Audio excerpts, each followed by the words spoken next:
Cet été, je devais tout remettre à zéro.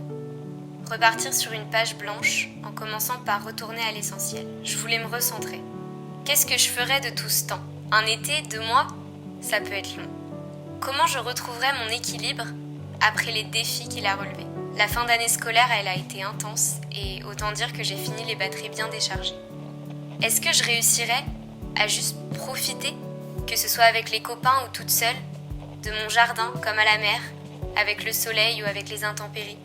Entre les balades à vélo et les randonnées, les moments simples et ce plein de beauté, je t'ai partagé un bout de mon été. Mais sache que, à chacun de ces instants, j'ai choisi de faire ce qui me rendait heureuse. C'est cette décision, fais ce qui te rend heureux, qui a guidé mon été. Alors voilà, les vacances sont passées et ma saison préférée aussi. J'ai un tas de beaux souvenirs à me remémorer. Mais bon, faut bien retourner à la réalité. Dans ce dernier vlog de ma série This is a Sun Story, ce sera un peu moins summer. Mais je voulais vous donner de l'énergie et du courage pour surmonter le retour de vacances.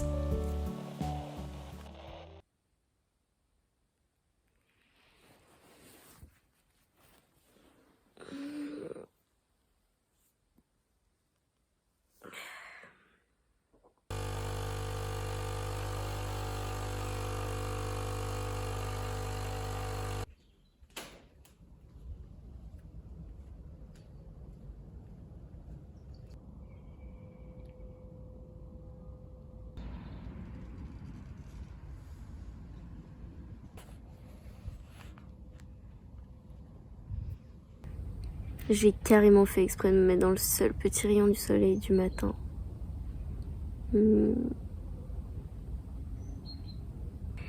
Bon, petite lecture, bon café. Maintenant qu'on est OP, qu'est-ce qu'on fait? Est-ce que je vais aller me mettre en tenue de sport pour continuer mon réveil musculaire, essayer de garder les bonnes habitudes des vacances le plus longtemps possible. Et après, je vais faire un cake à la banane. Ça fait méga longtemps que j'en ai pas mangé. J'adore ça et j'adore le cuisiner. Ça me semble être un bon programme pour l'instant. On va essayer de faire de cette journée de retour de vacances un peu plus joyeuse. Parce que j'aime vraiment pas les retours de vacances. Surtout quand il s'agit de quitter la plage. Donc c'est parti. Pompez l'up.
Que du miam.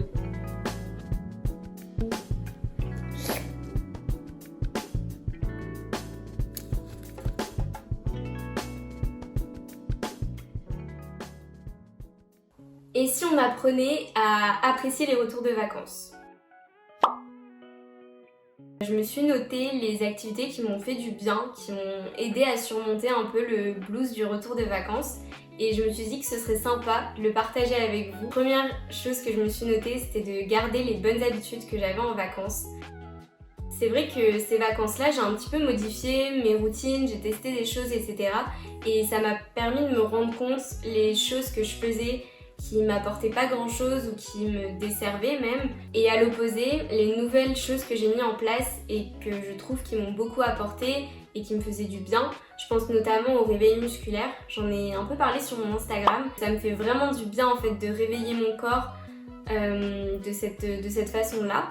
Parfois plus efficace qu'un café, je l'ai souligné. La deuxième chose que j'ai notée, c'était d'écrire comment je me suis sentie en vacances, comment a posteriori je l'analyse. Donc j'ai pris un carnet et je me suis notée quel était mon état d'esprit, est-ce que j'ai vu des différences avant et pendant les vacances. J'ai noté aussi quelles étaient mes sources de bonheur, les choses qui me faisaient du bien et tout simplement comprendre les choses qui sont déclencheurs de stress et les choses qui sont déclencheurs de bonheur. La troisième chose que je me suis notée, c'est de faire durer les bons souvenirs.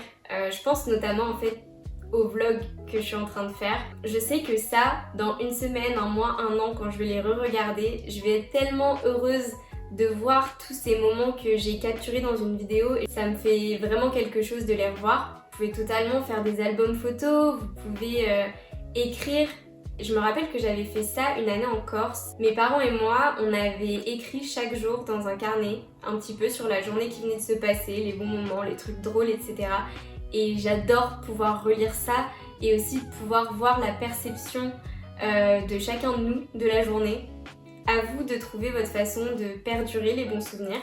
La quatrième chose que je me suis notée, c'est qu'en vacances, on n'a rien d'autre à faire que de faire ce qui nous rend heureux. C'est le meilleur moment en fait pour savoir ce qui nous rend vraiment heureux, quelles activités on aime faire, avec quelles personnes on aime traîner. L'idée c'est de mettre en place dans la journée des moments où on va refaire ces activités qui nous procuraient du bonheur en vacances. En fait quand on est dans le rythme hyper acharné de l'année, on prend jamais le temps pour ce genre de choses parce qu'on a l'impression que c'est inutile, que c'est pas ça qui va nous faire avancer, etc.